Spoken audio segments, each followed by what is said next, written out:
mēs atkal esam satikušies skaistā saulēnā vasaras dienā un paskatīsimies šodien turpinājumā par šiem veselības jautājumiem. Paskatīsimies iekaisumu 5 galvenos faktorus. Nedaudz atkārtojums.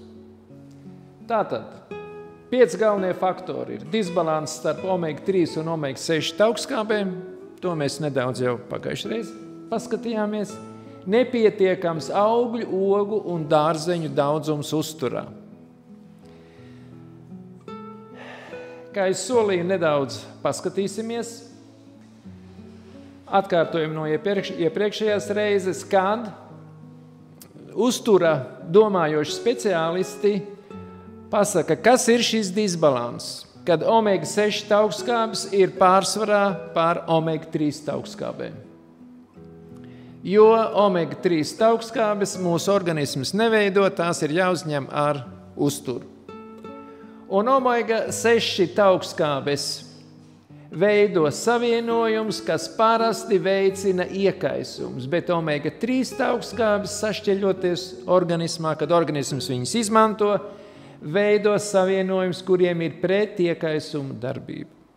Galvenās omega-3 taukskābes ir alfa-linolēnskābe, eikozepantēnskābe un dokozaheksaēnskābe. Saīsinājumā jums, man tie ķīmiskie nosaukumi varbūt netik daudz un jums vēl mazāk. Galvenais ir šī EPS un DHS un ALS. Kad jūs skatāties produktos, skatāties, lai tur būtu iekšā šīs taukskābes. Vēsturiski cilvēki, kamēr neattīstījās lielā masveida pārtikas industrija, vēsturiski cilvēki šīs taukskābes lietoja apmēram vienādā daudzumā.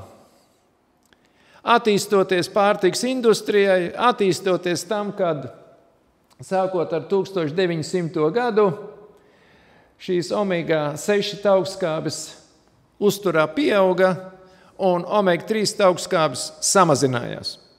Tāpēc, kad rūpnieciski sāka iegūt šīs eļļas, dzīvniekus sāka intensīvāk barot, un gala rezultātā ir tas, ka šodien Eiropā šī attiecība ir apmēram 15:1, Amerikā 25:1. Un tāpēc, jo augstāka ir šī attiecība omega-6 pret omega-3, jo vairāk ir hroniski iekaisumi, jo vairāk ir jāpatērē medikamenti, pretsāpju zāles un antidepresanti. Diemžēl tā ir realitāte, ar kuru mēs arī šodien Latvijā sastopamies. Omega-3 mūsdienās atrodas visbiežāk ir kur? Augsto jūru treknajās zivīs. Šīs zivis omega-3 neveido, viņas uzņem no vežveidīgajiem un no jūras augiem. Ja mēs negribam lietot zivis uzturā, tad mēs šīs omegas varam arī dabūt no kaņepju sēklām, linsēklām, jūras kāpostiem, zaļajām sojas pupiņām un arī šīs taukskābes ir arī valriekstos. Mēs viņus varam dabūt. Ja mūsu uzturā ir ļoti daudz sēklas un mēs uzturā lietojam maz šīs augu eļļas, nerunāsim par dzīvnieku taukvielām, maz augu eļļas, tad arī mums pietiek. Jo vairāk pieaug augu eļļas un arī dzīvnieku tauku lietošana, jo vienlaicīgi vajadzētu pieaugt arī omega-3 lietošana, lai mums neveidotos šie hroniskie procesi. Bet, ja mēs varam ar uzturu uzņemt maz omega-3, diemžēl mūsu platumgrādos tāds ir, tad mums arī ar uzturu vajag regulēt arī omega-6 un dzīvnieku taukvielas.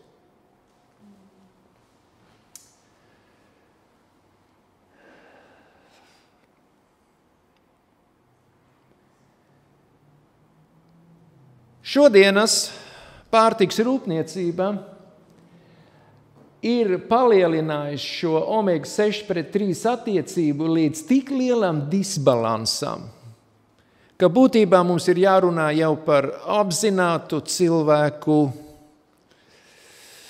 pakļaušanu hroniskiem iekaisumiem un deģeneratīvām saslimšanām. Diemžēl tā tas ir. Un sabiedrības kopīgais veselības stāvoklis pasliktinās no gada uz gadu. Omega-6 taukskābes, te ir pieminēts, jā, mēs uzņemam tā ir galvenokārt ir linolskābe, tur ir kukurūzas, sojas, saules puķeļas, ir arī riekstos un sēklās. Kāpēc mēs šīs eļļas daudz uzņemam? Ļoti vienkārši. Viņas ir rūpnieciski viegli iegūstams, un mēs viņus ļoti viegli, kas attaisam, uzliejam, izcepam, sakārtojam.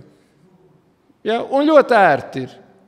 Ērti, un arī visa mūsu konditorijā vēl nāk iekšā ne tikai šīs omega-6 taukskābes. Mums konditorijā nāk iekšā arī palmeļa dažādas kvalitātes. Arī tas mums ir jāsaprot. Mūsu laiku dzīvnieku gaļa pārpildīta ar šo linolskābi. Un organismā šī skābe pārveidojas par arahidonskābi, kura ir neatņemama mājas meža cūku un vēžveidīgo visu utilizatoru, kā lai saka, gaļā viņi atrodas. Un arahidonskābi ir viens no tiem tiešajiem hronisko iekaisumu izraisītājiem. Kāpēc tas ir tā? Šodien moderni audzējot dzīvniekus, audzē tikai, lai būtu produkcija, un viņi nesaņem, ko viņi nesaņem no uztura, piemēram, govis, ja mēs runājam par piena produktiem. Kādreiz ganījās dabiskajās pļavās uz dabiskas augu bāzes, viņu izslaukums bija 3-4 reizes, varbūt pat mazāks nekā šodien, un viņa saņēma no augiem šīs omega-3 no pļauju augiem, viņas pienā, sviestā, krējumā un arī gaļas produktos tur bija iekšā. Šodien, diemžēl, tā ir rūpnieciskā ražošana, rūpnieciskā audzēšana, šodienas kultivētajās ganībās un sieniegūs vietās vairs šī daudzpusīgā pļauju zāle praktiski nav. Un tāpēc arī šī produkcija ir ļoti nabadzīga.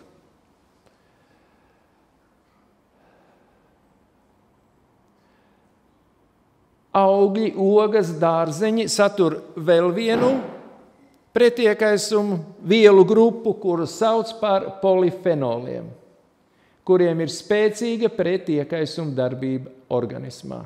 Un viņi bloķē šos sāpju un iekaisuma fermentus, jeb enzīmus, kas ir COX-1 un COX-2, un arī lipoks-5 un lipoks-8, kā arī mēs pagājušo reizi runājam par tādu jēdzienu kā metāla proteāzes.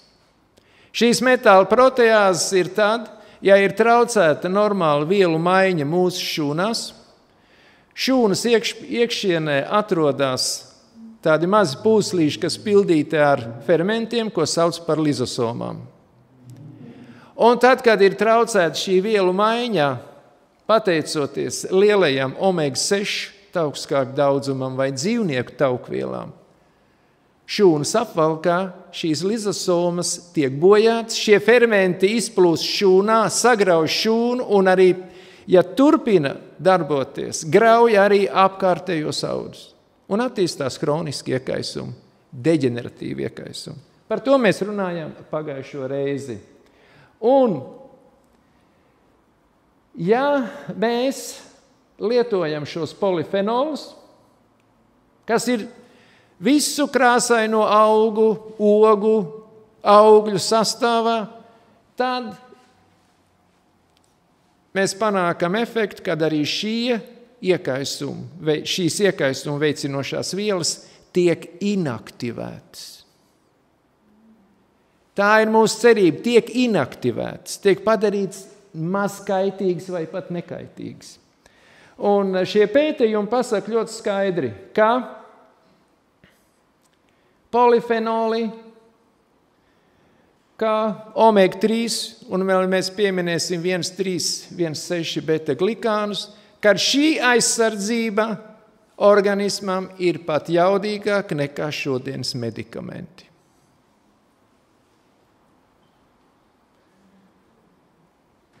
Vēsturē mēs pagājušajā arī runājam, ka Viktorijas laikmetā, tas ir 200 gadu atpakaļ, ja? 1 kilograms augļu un dārzeņu dienā cilvēku vidēji apēda. Šie produkti bija ekoloģiski, tad nebija tāda lauksaimniecības ķimizācija, un nebija arī pārtiks rūpniecības ķimizācija, kā šodien ir. Un šie produkti saturēja 3 reizes vairāk polifenolus kā mūsdienās daudz saldākie augļi, dārzeņi, kurus apēdam vidēji 3 reizes mazāk.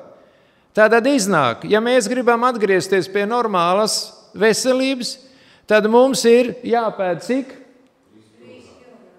3 kilogramu augļu, ogu, dārzeņu dienā. 3 kilogramu. Vēl ir viena izēja. Jūs varat audzēt vecās šķirnes savā dārziņā, normāli kopt, nodrošināt ar trūdvielām un visu pārējo, neizmantojot lauksaimniecības ķīmiju, un tad jums 3 kg vietā varbūt paliks kilograms, kas jāpēd ir. Ir izvēle.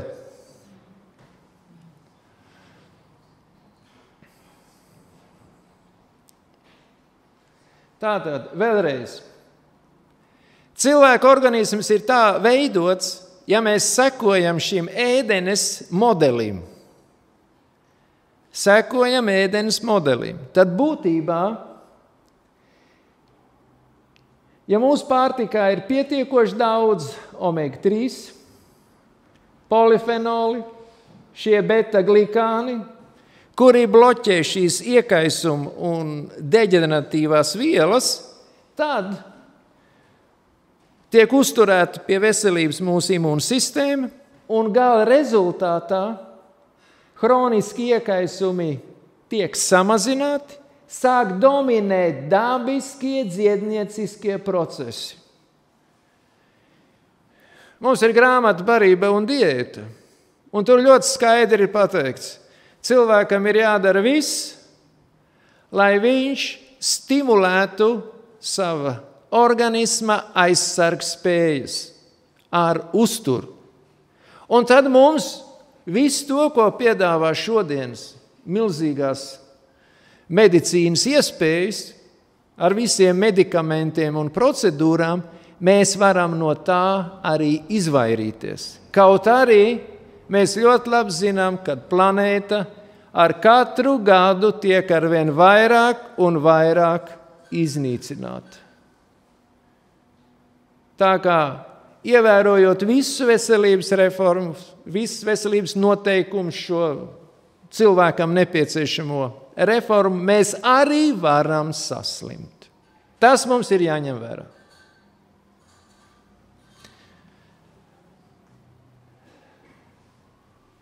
Un tagad parunāsim par tādu lietu, ko pagājušajā nerunājam. Iekaisumu veicinošas pārtikas sagatavošanas metodes. Kā mēs varam veicināt vielu veidošanos, kuras izsaukt mums var šos hroniskos iekaisumus. Tātad, pirmais. Kādu olbaltumvielu saturoši pārtikas produkti tiek gatavoti augstā temperatūrā. Un ja tur ir klāt vēl glikoze vai citi cukuri, tad izveidojas tā saucamie dziļās glikēšanas produkti. Tātad, ko mēs darām? Cepam pankūks, piemēram, ar riekstiem. Riekstus pie mīklas samaļam smuki, lai garšīgāk, jā. Vai paņemam sojas gabaliņus vai sojas pupiņus, pieliekam koklāt miltus vai vēl kaut ko un kārtīgi brūnus cepam. Veidojas šie produkti, jā, dziļās glikēšanas produkti. Un šie produkti, kad mēs viņus cepam un kārtīgi paliek brūni, tas ir pirmais rādītājs, kad jau ir šie dziļās glikēšanas produkti jau ir izveidojušies. Jā. Tātad, kad apbrūnē. Un te ir, mums jāskatās, lai nebūtu augsta temperatūra. Ja mēs cepam, tad ir jācep cepeškrāsnī. Ja cep cepeškrāsnī līdz 120 grādiem, tad šie dziļās glikēšanas produkti veidojas maz. Atcerēsimies to. Viens no pazīstamajiem šiem dziļās glikēšanas produktiem ir akrilamīds. Akrilamīds. Šo vielu satur čipši, frī, kartupeļi, grauzdiņi, cepumi. Viņi arī ir kafijā, šokolādēs, smalkmaizītēs, un turpat nav vajadzīga eļļa.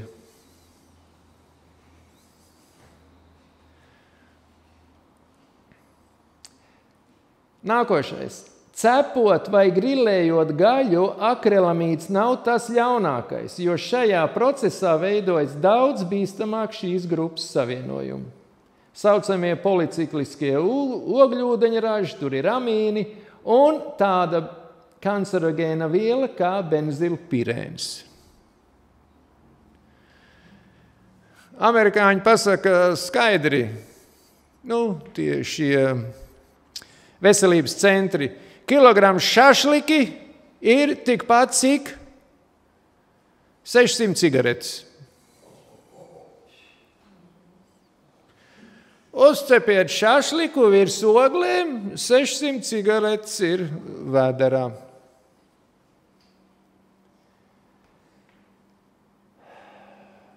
Šie dziļās glikēšanas produkti var veidoties organismā, ja ir augsts glikozes līmenis.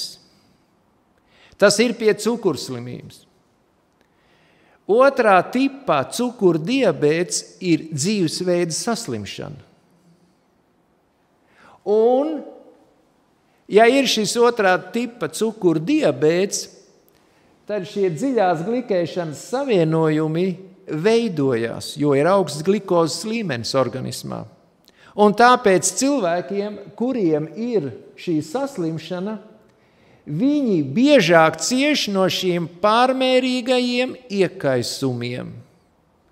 Daudz biežāk veidojas gangrenozi procesi, ir īsāks mūžs, pateicoties augstam cukuru līmenim. Un tāpēc, ja cilvēki pirms ir kaut kādas vajadzības vakarā vēlāk paēst, visādi dzīvē veidojās. Ja mēs vakarā ēdam, tad paaugstināts cukuru līmenis var saglabāties 6 stundas. Vakarā ēd ir kas, ja grib ēst? Tur, kur ir mazāk cukuri. Kur ir mazāk cukuri? Viegli sagramojam, mazāk cukuru. Lūdzu, bet ne pilnu vēderu. Augļus var ēst, ogus var uzēst, bet ne pilnu vēderu. Viegli paēst. Ja mēs viegli paēdam brokastis, tad mums viegli paēdam vakariņas, tad mēs varam kārtīgi paēst brokastis. Ja mēs smagi paēdam vakariņas, tad mums ir tikai vieglas brokastis vai bez brokastīm dzīvojam.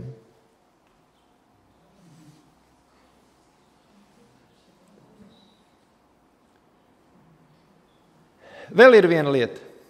Glikozes savienošanās ar proteīniem, tātad ar olbaltumvielām, nefermentatīvā veidā izsauc pastiprinātu ādas grumbainību.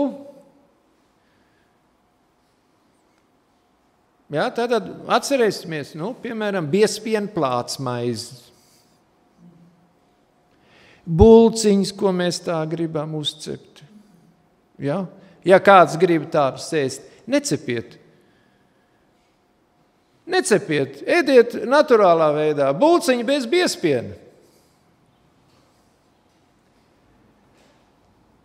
Novecošanos. Iekšēji, ja mēs glikozi augstā temperatūrā ar olbaltumvielām apstrādājam, tātad cepam, tad veicina kataraktas attīstību. Te ir rakstīts paaugstināt asinsspiedienu, trombozi un var veidoties nieru bojājumi. Augstā temperatūrā tauki un eļļas piesaista skābekli un veidojas tie saucamie taukvielu dziļās oksidācijas produkti. Viņi ir tikpat bīstami kā šie dziļās glikēšanas produkti. Tātad, ja gribam ko cept, izmantojam eļļu, cepeškrāsni līdz 120 grādiem. Atcerēsimies to. Parunāsim par lieko svaru. Te ir pavisam interesantas lietas. Kopš 1980. gadā Eiropas reģiona valstīs aptaukošanās ir trīskāršojusies. Un šī tendence ir ļoti aktuāla arī bērnu vidū, diemžēl.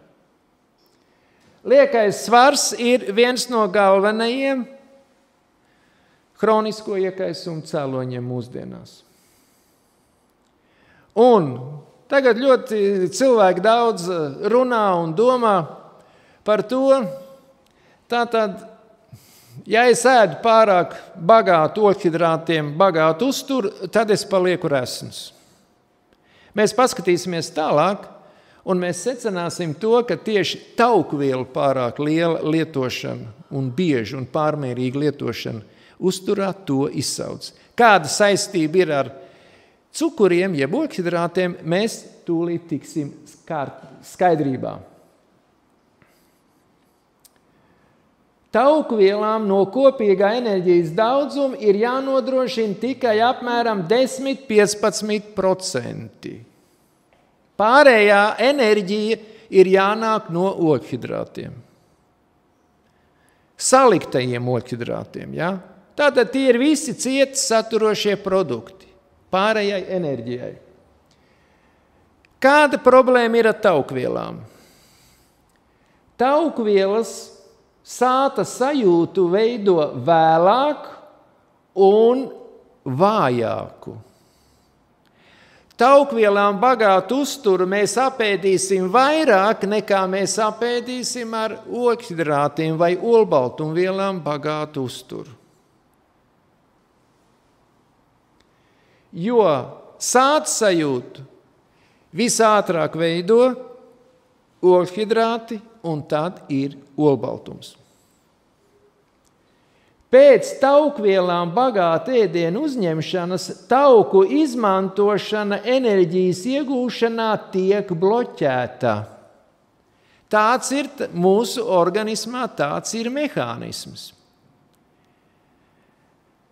Un organisms vispirms izmanto ogļhidrātus un taukvielas tiek nogulsnētas depo vietās. Saprotiet, interesanti ir. Ejot tālāk, ir vēl viens kurjos. Ja? Ja uzturs ir bagāts ar viegli sagremojumiem oļhidrātiem, tad palielinās insulīna izstrāde, un insulīns selektīvi veicina oļhidrātu izlietošanu, bet bloķē taukvielu izmantošanu enerģijas iegūšanā. Saprotiet, ļoti interesanti ir, ja mēs tā paskatāmies. Taukvielām bagāts uzturs mums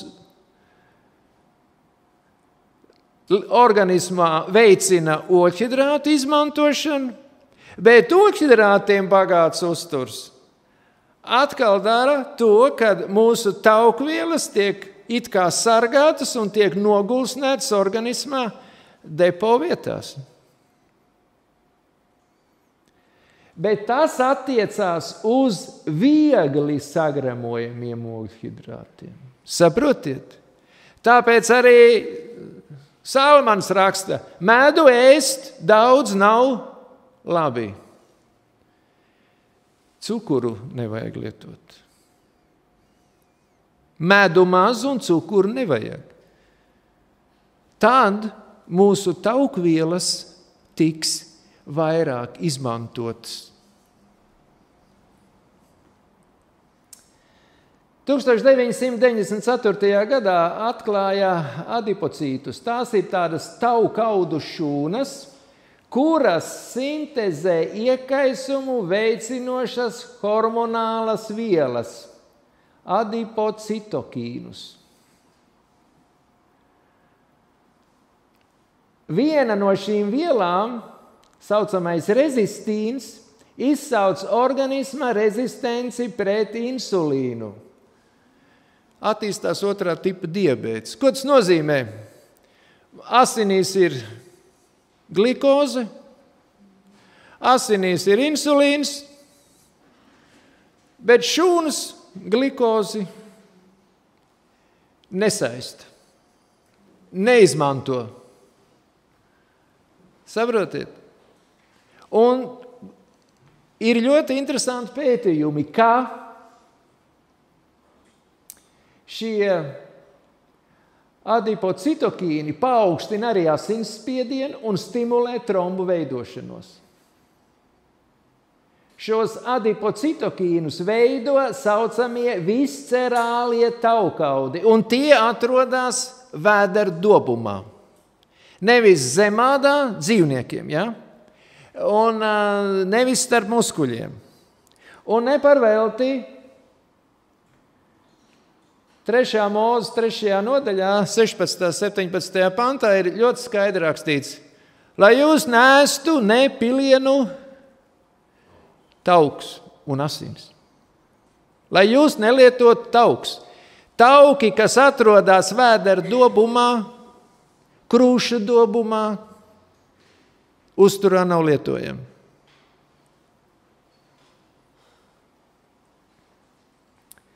Ja mēs runājam par organismu, vēl ir viena lieta, ko sauc par pārēšanos. Viss uzturs, ko mēs apēdam, organismā tiek pārstrādāts. Viss. Ja es ēdu 6 reizes dienā pilnu vēderu, ja, viss tiek pārstrādāts. Arī viss liekais uzturs tiek pārstrādāts. Bet veidojas problēmas.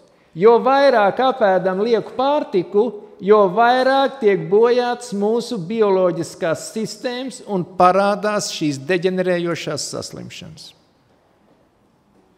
Un tāpēc arī, ja mēs runājam par šo uzturā piramīdu, tad mums vajadzētu arī viņu tā mājās pastudēt, pārvērtēt savu virtuvi un sakārtot pēc uztura piramīdas. Arī ne tikai pārtiks produktu izvēlē, bet arī daudzumā.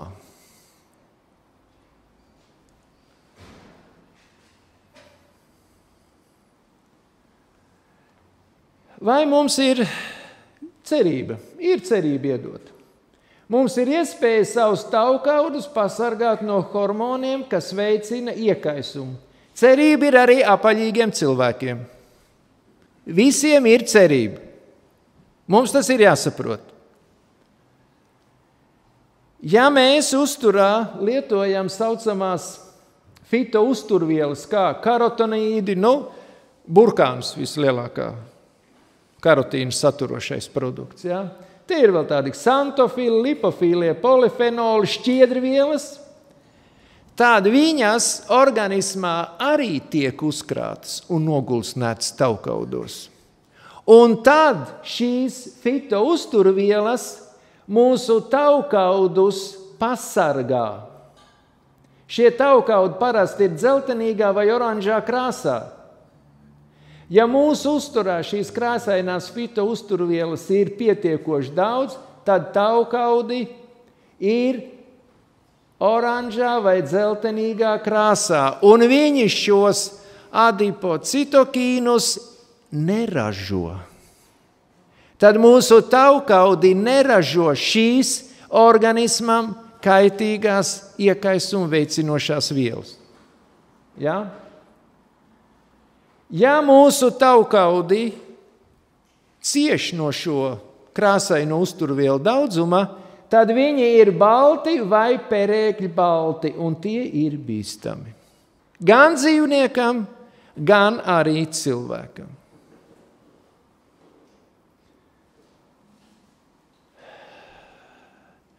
Jūs varat pateikt, kuru dzīvnieku taukaudi ir balti vai pērļi balti?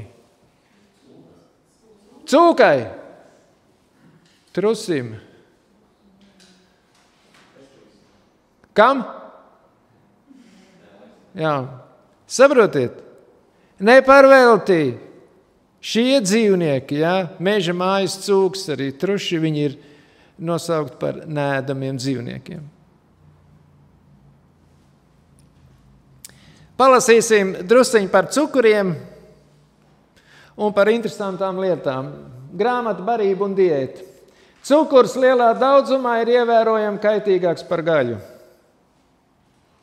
Es jums tikai nolasīšu, lai jūs dzirdētu vēlreiz varbūt. Priekš sevis arī. Labāk neēst nekādus saldumus. Nepieskarieties saldajiem ēdieniem. Jūsu organismam nav vajadzības pēc tiem. Ja mēs būtu pārliecināti, ka dzīvnieki pilnīgi veseli, tad es ātrāk rekomendētu ļaudīm ēst gaļu nekā lietot lielā daudzumā pienu un cukuru. Tāpēc, ka laba gaļa nenes tik lielu ļaunumu kā piens un cukurs. Cukurs piesārņo organismu un izjauc tā normālu darbību. Ļoti bieži iznāk tā, kad kuņģis ir saņēmis visu nepieciešamo, uz galda tiek pasniegti dažādi saldumi, pīrāgi, pudiņi, saldās aromātiskās mērces, un daudzi, neskatoties uz to, ka ir jau sātīgi pēduši, pārkāp visas atturības normas, ēdot šos kārdinošos desertus, kuri neko, izņemot ļaunumu, neatnes.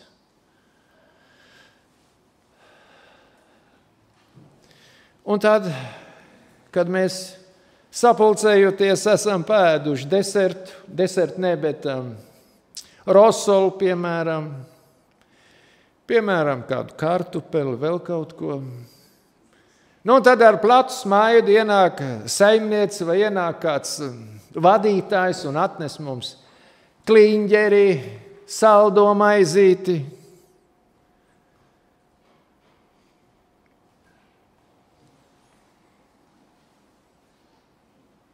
Iesim tālāk, pārdomām. Parunāsim par brīvajiem radikāliem. Cilvēka organisms sastāv no molekulām un atomiem, kurus apņem elektroni. Visi elektroni ir pa pāriem, to mēs zinām no fizikas. Ja? Joni ir vai nu negatīvi vai pozitīvi lādēti. Tad viņiem viens elektrons parasti nav. Ja? Un tad noteiktu reakciju rezultātā viens elektrons var atvienoties un atlikušais ātoms vai molekula kļūst nestabils. Izveidojas brīvais radikālis ar vienu nesapārotu elektronu. Lai tas kļūtu stabils, tam jāatņem trūkstošais elektrons no citas molekulas vai ātoma. Veidojas ķēdes reakcija, kad molekulas atņem elektronus vienu otrai. Viens no galvenajiem šiem elektronu zagļiem ir aktīvais, jeb brīvais skābeklis. Ja? Un šos procesus, kad veidojas šie brīvie radikāļi, kuros galvenokārt iesaistās skābeklis, sauc par oksidatīvajiem procesiem. Iesim tālāk. Mūsu veselību bojā pārmērīgi liels brīvo radikāļu daudzums. Viņš organizē mūsu organismā hroniskus iekaisumus.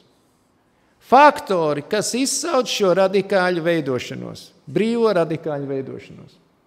Tā ir smēķēšana pirmajā vietā. Gan aktīvā, gan pasīvā. Jebkura. Radiācija. Starp citu, mūsu zemeslodē ir dabiskais radiācijas līmenis, kas mums ir vajadzīgs. Arī mūsu saule mūs nodrošina ar radiāciju, kura mums ir vajadzīga. Bet viņai ir zināmas normas. Sakarā ar to, kad uz šīs zemeslodes ir veikti tik daudz kodola izmēģinājumu, tad šie radioaktīvie pussabrukšanas elementi, kuriem šis pussabrukšanas periods ir gadi un tūkstošiem gadu, viņi ir iegājuši šajās barības ķēdēs, šajā bioloģiskajā apritē, un mēs visi saņemam palielinātu radiācijas daudzumu. Palielinātu. Tāpēc arī mums ir ļoti aktuāls šis jautājums tieši par to, lai mēs ar uzturu bremzētu šo brīvo radikāļu veidošanos organismā. Pirms 200 gadiem, pirms 100 gadiem tas vēl nebija tik aktuāli, cik tas ir aktuāli šodien.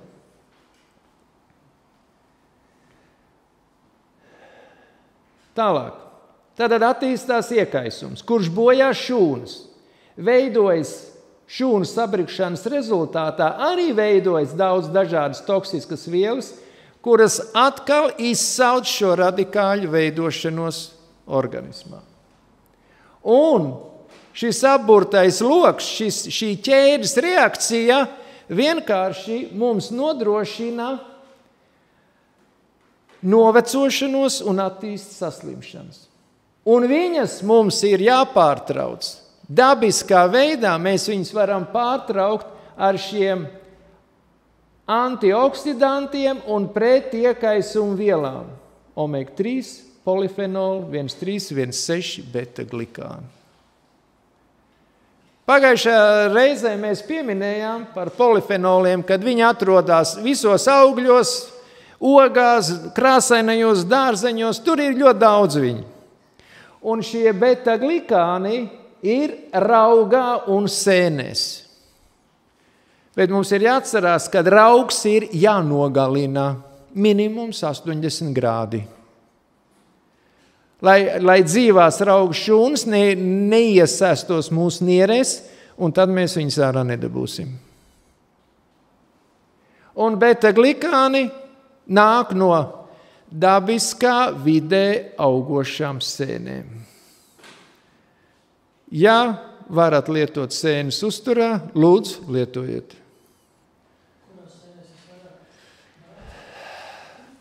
Jā, un arī gailenēs.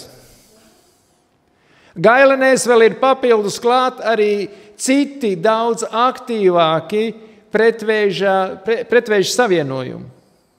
Gailenis tāpēc uzpērk, ved un veido pretaudzēju medikamentus. Es nezinu, grūti pateikt. Es domāju, tuvu nulei. Šampiņoni tas ir tuvu nulei. Balts, jā. Un vēl uz ko tad viņus audzina? Vēl ir jautājums par šitaki sēnēm, kuras audzina uz kokiem, uz celmiem. Ja? Tur vēl viņi kaut ko normālu saņem, bet šampiņonus uz ko audzina? Uz sienu ķīpām kādreiz audzināja. Tagad jau ir mākslīgās barotnes. Tas tāpat kā mums šodien ir mākslīgās vistas, mākslīgās govis.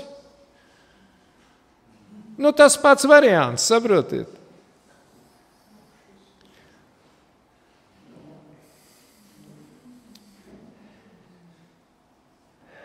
Pats bīstamākais dzīvesveida faktors, kas visvairāk rada brīvos radikāļus, ir smēķēšana. Jauni un veci, mums nav jāatrodās, kur cilvēks smēķē. Nav jāatrodās.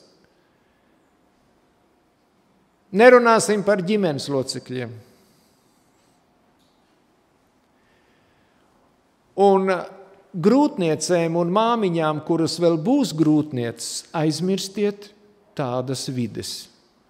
Labāk mainīt darbu, profesiju vai vīru, nolikt aiz vārtiņiem, nekā uzņemt. Vīri nav jāmaina, kamēr viņš pats neaiziet prom vai neatgriežas. Tas ir cits jautājums, ja? Bet aiz vārtiņiem vajag.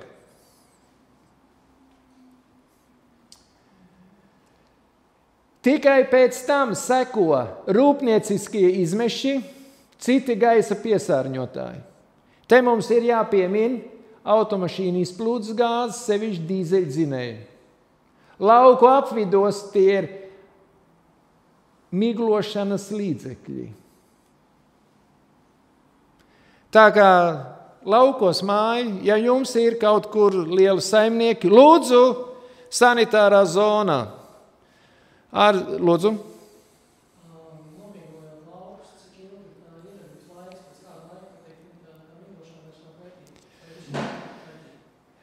Tad es jums izstāstīšu vienu lietu. Manā mājās ir tāds mālains gabaliņš. Es tā paskatījos pagājušajā gadā. Tātad 2 gadu vecs salmus. Iztīsim salmus, noliksim uz zemes, iefrēzēsim, lai tas māls dabūtu trūdvielas. Šodien kartupeļu lauks, kas tur ir iestādīts, tur, kur bija salmi, tur ir 3 reizes mazāk un retāk, un tur, kur salmi nav bijuši, tur ir ļoti labi aug. Cik ilgi? Atkarībā no veida. Ja mēs runājam par nezāļu apkarošanas līdzekļiem, tad jums ir jāsaka, man personīgā pieredze 2 gadus strādā šie preparāti uz savu dārziņu. Cik tas ir oficiāli, nezinu. Cik tas ir reāli, es domāju, vairāk kā 2 gadi. To es vēl izmēģināšu nākošo gadu un aiznākošo gadu. Varēšu jums pastāstīt, aug vai neaug. Siltumnīcu saimnieki, kas audzina siltumnīcās sev dārzeņus, augļus, tātad tomātus, gurķus. Es zinu, kuri ir gandrīz nobankrotējuši, kad viņi ir ņēmuši kūtsmēslus no fermām, kuras izmanto salmus. Dzīvnieku pakaišiem. Kuri iegūti ir no šiem lielajām platībām. Pļauju sienas, lūdzu, ir savādāk. Tas ir savādāk, bet ne salmi. Tad jūs padomājiet, ja pēc 2 gadiem novāktie salmi šodien ir nobremzējuši kartupeļu augšanu. Padomājiet par to, cik ilgi. Nemāku pateikt, tādus datus nerakst. Nav paredzēts. Jā, viņi ir stabili. Cik ilgi viņi ir stabili, nemāku pateikt. Dati ir, es viņus nezinu. Vēl pārmērīgs saules ionizējošais starojums ir bīstams cilvēkiem, kuru diētā ir maz karotenoīdu, polifenolu, kas aizsargā ādu no saules radītajiem bojājumiem, bet daudz ir dzīvnieku valsts taukvielas un daudz ir arī augu eļļas. Saulīte, es jau pagājušajā reizē izteicos par to, ka saule nav vainīga, ka mūsu organismā notiek šādas izmaiņas. Vainīga ir mana diēta, mans dzīvesveids. Saule mums ir vajadzīga, obligāti vajadzīga.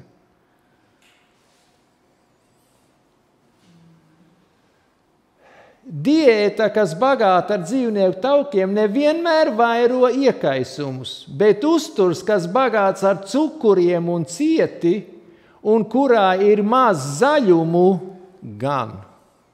Jūs saprotiet, ko tas nozīmē? Mēs te lasījām, ka liela daudzuma cukuri lietošana uzturā ir kaitīgāk par gaļu. Šodien to pasaka ļoti skaidri.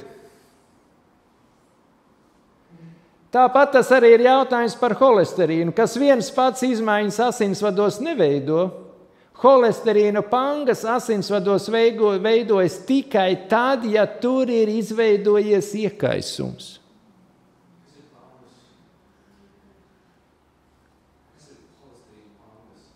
Holesterīna pangas, tie ir tie holesterīna aizsērējumi asinsvados, kas aizdambē asinsvadus. Ja?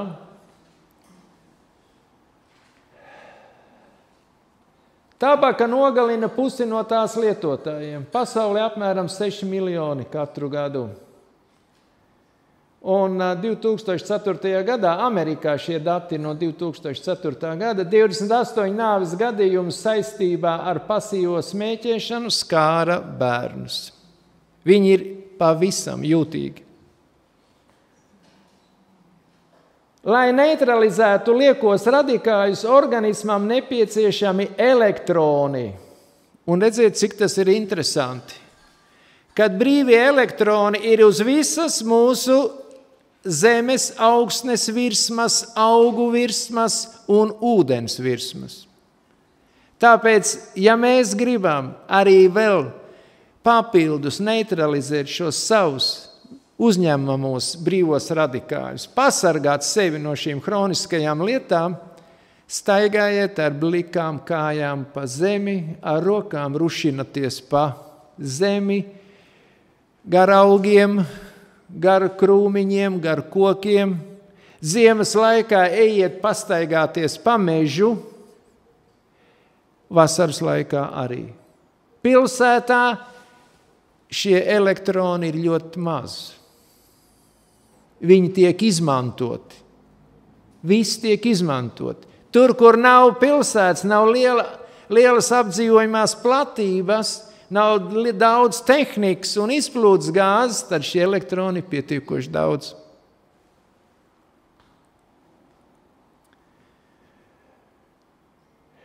Tātad problēma ir sintētiskās apavu olas, asfalts, betons, flīzes.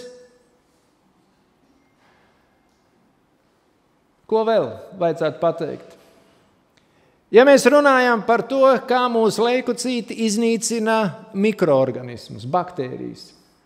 Ko dara leikocīti? Iekapsulē šo patogēno baktēriju, jeb bojāto šūnu, un izdala skābekli aktīvā formā. Tātad veido brīvo radikāli. To dara mūsu leikocīti, aizsarg šūnas. Šai patogēnai baktērijai, jeb bojātajai šūnai, tiek atņemti elektroni, un tā iet bojā. Ja organismā trūkst elektroni, skābekļa radikāļi sāk graut blakus esošās šūnas, saistaudus un attīstās subklīnisks, tātad neievērojams, slēpts hronisks iekaisums.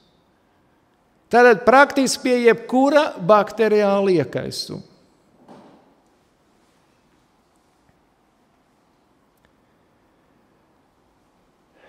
Mūsu organismā, mūsu šūnas organisma audos ir saistītas savā starpā un to satur kopā saistaudi, kurus veidos olbaltums, ko sauc par kolagēnu. Kolagēns. Ir miljoniem kolagēna molekulas, kuras ieslēgtas ir tādā gēlā, tādā gļotu tādā apvalciņā, un uz šis gļotu apvalciņš absorbē elektronus, un tad, kad mums organismā ir vajadzīgi šie elektroni, lai neutralizētu brīvos radikāļus, viņi atdod. Tā kā mēs varam uzkrāt elektronus organismā, arī neatrodoties visu laiku kontaktā ar augstni, ar ūdeni vai ar augiem.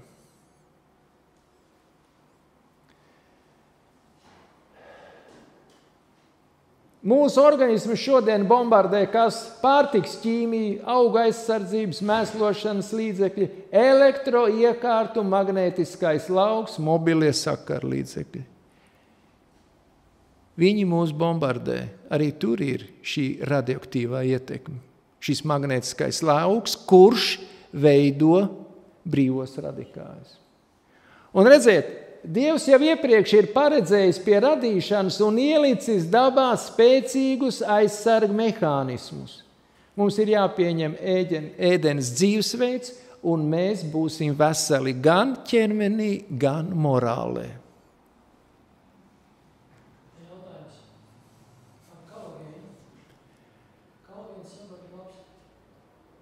Jā, tikai tas kolagēns, kuru veido mans organisms.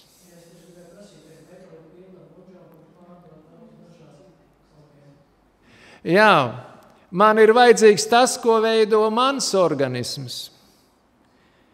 Piemēram, kolagēns ir visvairāk, ziniet, kurā dzīvniekā ir? Kurš visvairāk ir pakļauts iekaisumiem un hroniskām lietām? Cūkai. Izvēriet kājiņus, tur būs kolagēns. Tikai ir vesels ešalons, vēl labas vielas līdz tam kolagēnam. Ja? Vesels ešalons. Pilnīgi pareizi.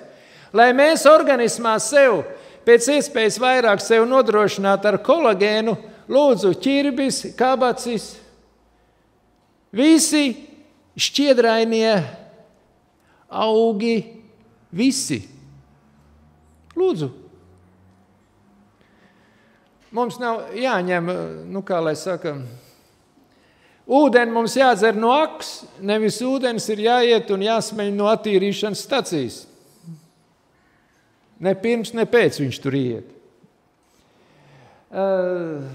Par šiem elektroniem ir tāds zinātnieks Klints Obers, kurš atklāja saucamo cilvēku sazemējumu. Te ir grāmata, jā, šeit ir grāmata, un šeit ir arī tāda filma Everblasts. Paskatieties. Ir angļu valodā, ir viņa prezentācijas. Paskatieties. Gudras lietas stāsta. Ir tāds Maikls Gregers, mums vēl varbūt kāds 10 minūtes vēl ko bišķīt parunāsim. Ja nepaspēsim, tad nākošo reizi. Maikls Gregers, ļoti atraktīvs cilvēks. Man ar viņu ir viena tāda kopīga īpašība. Ja jūs paskatāties uz pakaušiem, tad tie ir vienādi, ja? Viņš arī ļoti labi stāsta, ļoti labi runā, man patīk.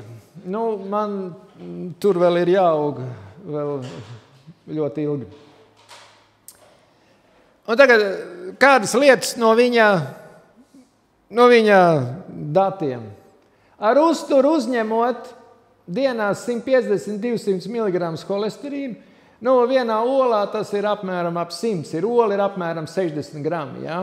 Dzīves ilgums samazinās tikpat kā 15 gadus katru dienu izsmēķējot 5 cigaretes.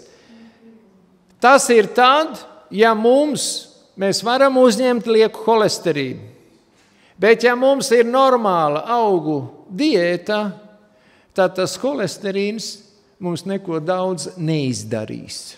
Neko daudz arī nekaitēs. Mums tas ir jāsaprot. Bet ja mums tā diēta ir Vēders kungs visaugstākais, tad neko. Viena glāze auzu pārslas katru dienu pagarina mūžu tikpat, cik 4 stundas skriešanas nedēļā. Bet nekad skriešanu nevar aizstāt ar glāzi auzu pārslām. Ja?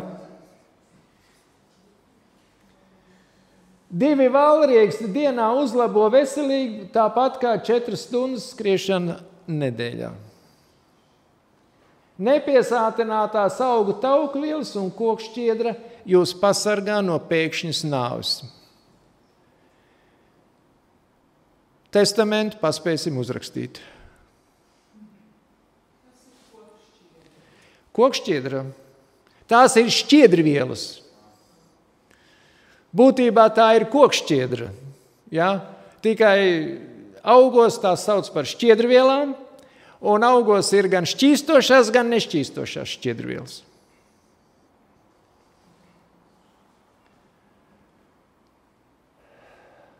Amerikā 75% cilvēku pie infarkta vai insulta, viņiem ir normāls holesterīna līmenis asinīs. Šodien doktors saka, 5 milimolu litrā. Ļoti brīnišķīgi, jums nav problēmas ar holesterīnu. Ja mums ir pareizs uzturs. Bet normāli, vai es ar šādu holesterīnu līmeni varu mierīgi gulēt? Nu, nevar gulēt, saprotiet. Mēs varam sēdēt, gulēt peļķē un domāt, ka mēs esam sausā vietā. Nu, nevaram mēs tā domāt. Mums ir jāsaprot kaut kas cits. Lai neaizsērētu mūsu asinsvadi, ir vajadzīgs 2 reizes zemāks holesterīna līmenis nekā oficiālā norma. Kā nosaka oficiālās normas? Paņem cilvēkus, veselu grupu, veselu sesiju, viss kārtībā, piemēram, 1000 cilvēkiem izmēra holesterīnu tik un tik. Tad paņem kādu 1000 cilvēku, kur knapi iet, viņiem holesterīns ir tik un tik. Jā, tiem slimiem ir augstāks, tiem veseliem ir 5 milimolu litrā. Viss kārtībā, norma ir 5 milimolu litrā. Ļoti vienkārši. Lai panāktu šādu holesterīnu līmeni, mēs varam lietot medikamentus vai pāriet uz augu valsts uzturu. Holesterīna samazinošo medikamentu blaknes ir kāds paaugstināts glikozes līmenis asinīs, pieaug 2. tipa diabēta risks, ir smadzeņu darbības traucējumi, aizmāršība un tādas lietas. Te ir tāds Fausta darījums, saprotiet? Kā to saprast? Kam es atdodu savu ķermeni, jeb savu dvēseli? Kam es pārdodu? Vai no infarktam vai diabētam?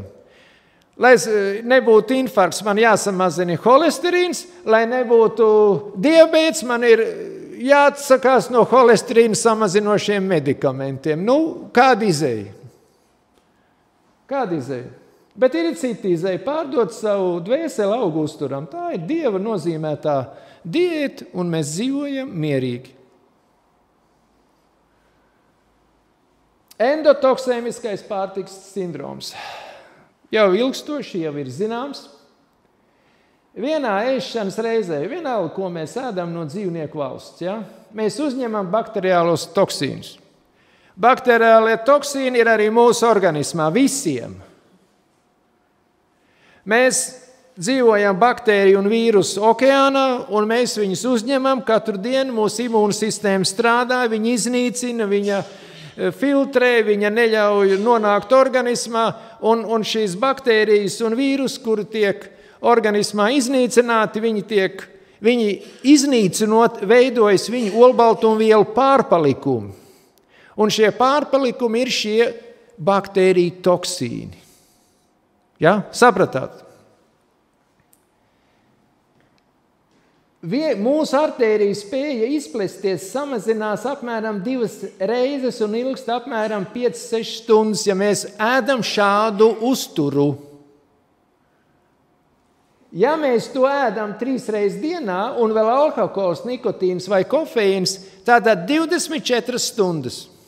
Šie bakteriālie toksīni izsauc arī vieglu iekaisumu asinsvadu iekšējā sieniņā, un tad tur izgulsnējas holesterīns, veidojas šīs holesterīna pangas un aizsēra asinsvadu.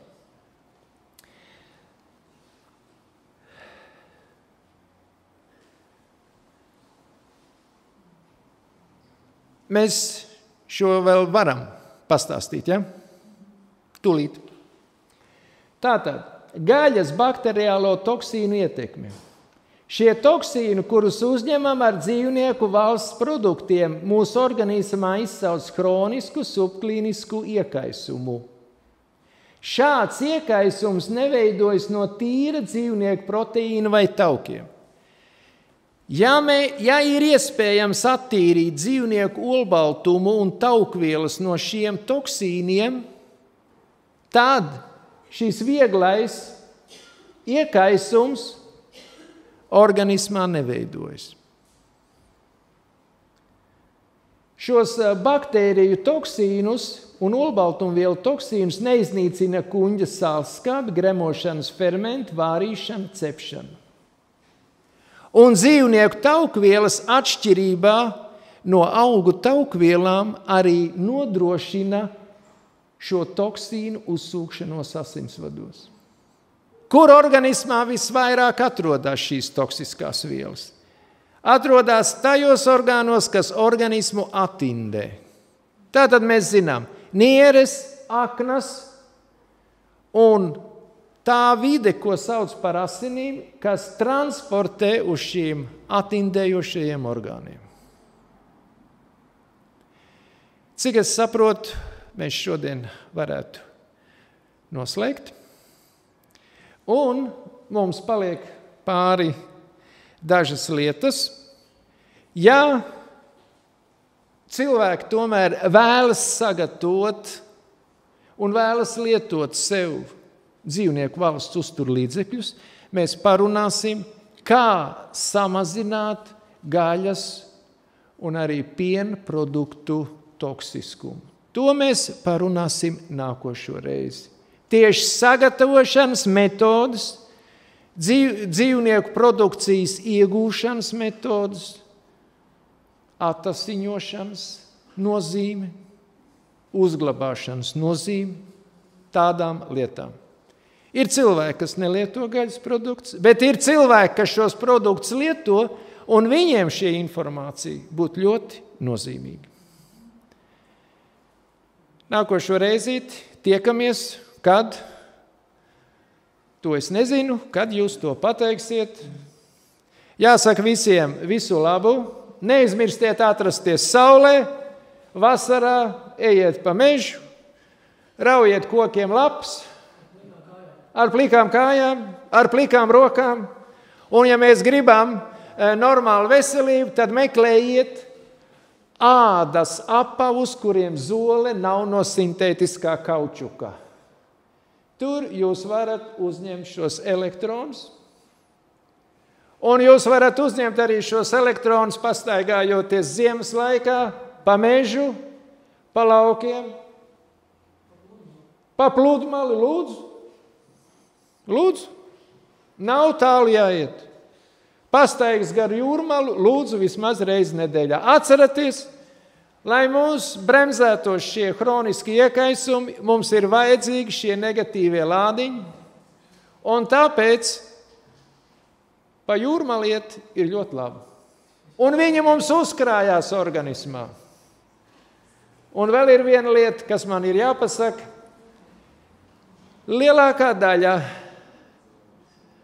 Lielākā daļa medikamenti arī bremzē šo elektronu uzkrāšanos, un viņi nav, lielākā daļa, nav organismam vajadzīgi. Ir ēdenes modelī, ēdenes dzīves modelī ir ielikti tādi veselības likumi, kas mūs var pasargāt. Pasargāt arī šī laikā. Un tā kā planēta, jo vairāk tiek viņa piesārņot, jo mums stingrāk un konkrētāk jāķerās pie šiem veselības likumiem. Labi. Paldies, visu labu!